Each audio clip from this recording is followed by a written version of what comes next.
30 টাকার কিলো মাছ বাবু ভেঙে খাবে না, জল দিয়ে বেশি করিস না,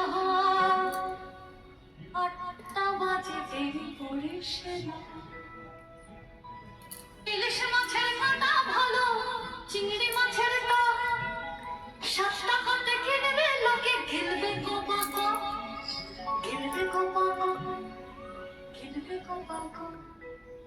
তোর ঘরের